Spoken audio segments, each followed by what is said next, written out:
যে আল্লাহ তাআলা আমাদের উপরে কোরআন অবতীর্ণ করেছেন যাতে করে আমরা কোরআন বুঝি এবং কোরআনে যে নির্দেশনা আছে তা অনুযায়ী জীবন পালন করি। এখন আমরা বাংলা অনুবাদ না পড়লে তো কোরআন বুঝি না। প্রশ্ন হলো যে এখন আমাদের জন্য কি বাংলা পড়াটা বেশি উত্তম নাকি কোরআন তেলাওয়াত করাটা উত্তম?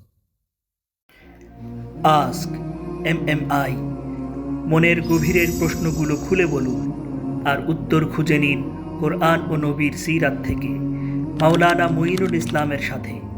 আপনার প্রশ্নগুলো পাঠিয়ে দিন মেসেঞ্জার অথবা হোয়াটসঅ্যাপে। জাযাকাল্লাহ।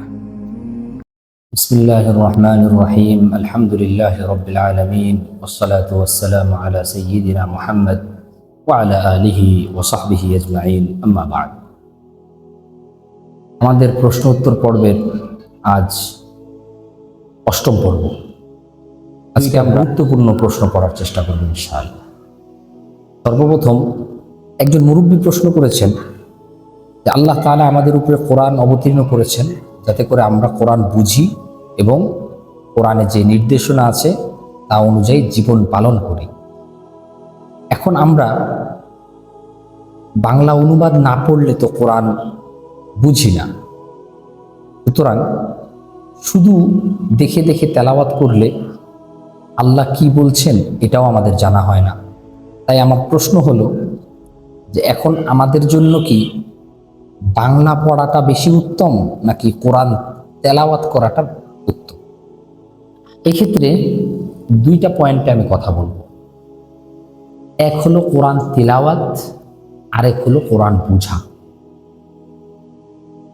তিলাওয়াত এক জিনিস, এটার স্বাতন্ত্র আলাদা, বুঝা আরেক জিনিস, এটার স্বাতন্ত্র স্বতন্ত্র আলাদা।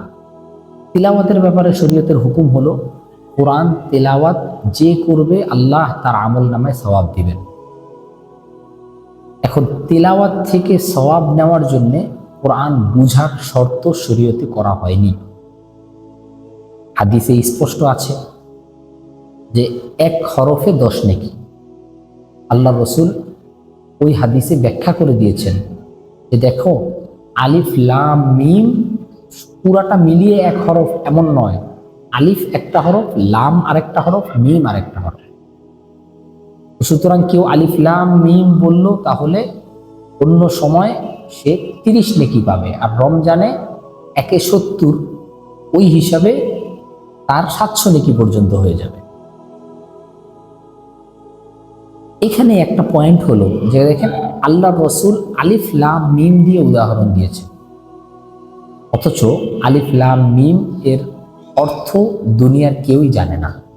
যেটার দ্বারা আল্লাহ কি বুঝিয়েছেন আল্লাহই ভালো জানেন। তো যেটা আল্লাহ জানেন দুনিয়া কেউ জানেই না, সেখানেই যদি এক এক হরফে 10 নেকি হয়, তাহলে এইটার দ্বারা স্পষ্ট প্রতীয়মান হয় যে কোরআন তেলাওয়াত থেকে সওয়াব আহরণ করার জন্যে, সওয়াব পাওয়ার জন্যে কোরআন বুঝা মোটেও শর্ত নয়। আমাদের উপরে প্রথম দায়িত্ব কোরআন তেলাওয়াত করব, এখান থেকে আমার সওয়াব হবে, আমল নামায় অনেক সওয়াব জমা হবে। এখন প্রশ্ন হলো কোরআন বুঝা দ্বিতীয় অংশ। কোরআন বুঝা এটা হলো আল্লাহর আলাদা একটা দেওয়া নিয়ামত। আল্লাহ যাদেরকে দিয়েছেন, তৌফিক দিয়েছেন, বিশেষ করে যারা আরবি ভাষার মধ্যে একটু গভীরভাবে শিখেছে এবং তারা কোরআনকে অনুধাবন করার মতো পড়াশোনা হয়েছে, আল্লাহ তাদেরকে তৌফিক দিয়েছেন, তারা কোরআন বুঝেন। এখন কথা হলো এই কোরআন বুঝা কি সবার কাজ কিনা? এর উত্তর হলো না, কোরআন বুঝা এটা সবার কাজ নয়। কারণ দুনিয়াতে সব মানুষ আরবি জানবেও না, আর আরবি জানলেও গভীরভাবে তার জ্ঞান আহরণ করার যোগ্যতাও সবার হবে না। সুতরাং সবাই কোরআন বুঝবে না, এটাই স্বাভাবিক।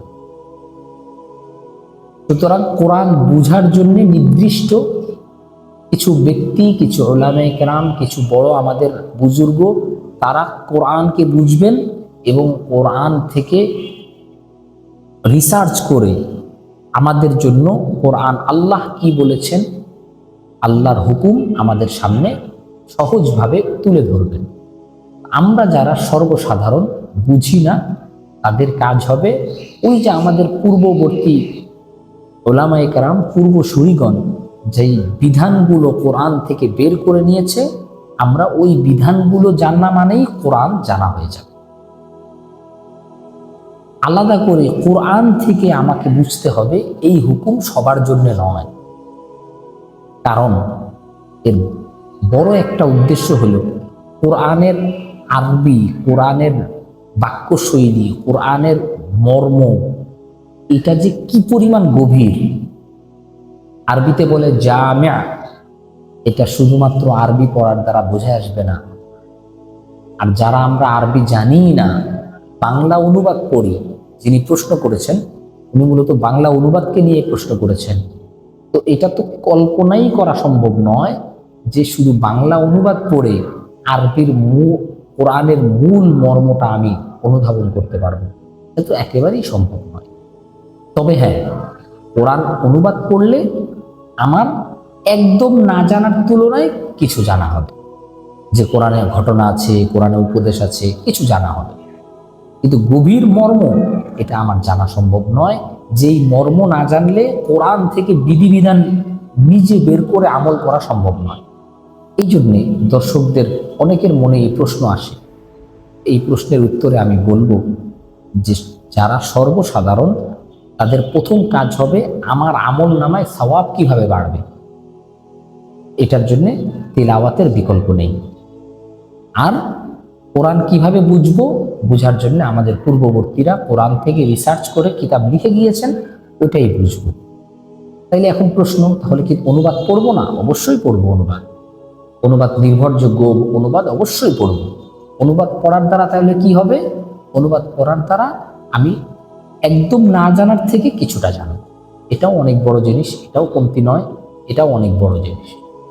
কিন্তু শুধু অনুবাদ যদি পড়ি তাহলে আমার সওয়াব হবে না। আবার শুধু অনুবাদ করে যে আমি কোরআনের মূল মর্ম কথা জানতে পারবো, এটাও না। শুধু অনুবাদ করে যতটুকু জানবো এতটুকু আমার জীবনে প্রয়োগ করার জন্য অনেক ক্ষেত্রেই যথেষ্ট হবে না, কারণ অনুবাদে গভীরতায় কম যাওয়া হয়েছে। তো সুতরাং আমরা এই জিনিসটা ক্লিয়ার করতে পারলাম আশা করি, যে কোরআন তেলাওয়াত এটা আলাদা জিনিস, মর্ম বোঝা আলাদা জিনিস। তেলাওয়াত করলে অবশ্যই সওয়াব হবে, এটাই সবার জন্য কাম্য। আর মর্ম বোঝা সবার কাজ নয়, নির্দিষ্ট ব্যক্তিদের কাজ। আর অনুবাদ পড়া এটা কিছুটা জানা হবে, কিন্তু শুধু অনুবাদ করলে কোরআনের গভীর মর্ম যাওয়া সম্ভব নয়। আর শুধু অনুবাদ করে গেলে প্রতি হরফে হরফে যেই নেকি, এটাও পাওয়া যাবে না। হরফে হরফে নেকি পড়তে হলে আরবি পড়তে হবে।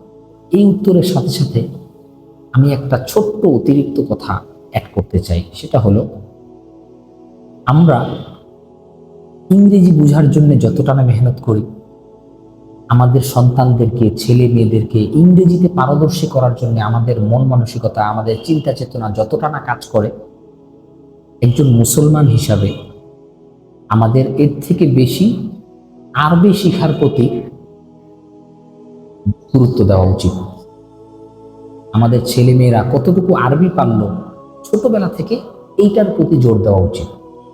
আরবি শেখানোর জন্য মাদ্রাসায় পড়াতে হবে আমি এটা বলছি না, কিন্তু ভাষা গভীর থেকে গভীরতম জ্ঞান আরবির, এটা যাতে অর্জন হয়। মূল লক্ষ্য কি?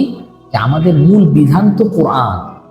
আমি যদি আমার জেনারেশনকে, ছেলে মেয়েকে আরবি ভাষা শিখাই, তাহলে তো তারা কোরআন পড়তে পারবে, বুঝতে পারবে।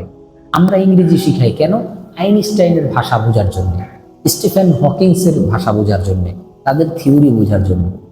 ভাই, আল্লাহ যে থিওরি দিয়ে পাঠিয়েছেন, এটার থেকে বোঝা, এর থেকে বড় নিয়ামত আর হতে পারে? কিন্তু আজকে আমাদের সমাজ এমন হয়ে গিয়েছে, আশ্চর্য। ইংরেজির প্রতি আমি যে গুরুত্ব দেই, আরবির প্রতি নিম্ন থেকে নিম্নতম 1% গুরুত্ব দেই। তো আমরা চেষ্টা করব আমাদের ছেলে মেয়েদেরকে আরবির প্রতি গুরুত্বটা বেশি বাড়ানোর জন্য। আল্লাহ তাআলা আমাদের তৌফিক দান করেন। অনেক শুকরিয়া, জাযাকুমুল্লাহ।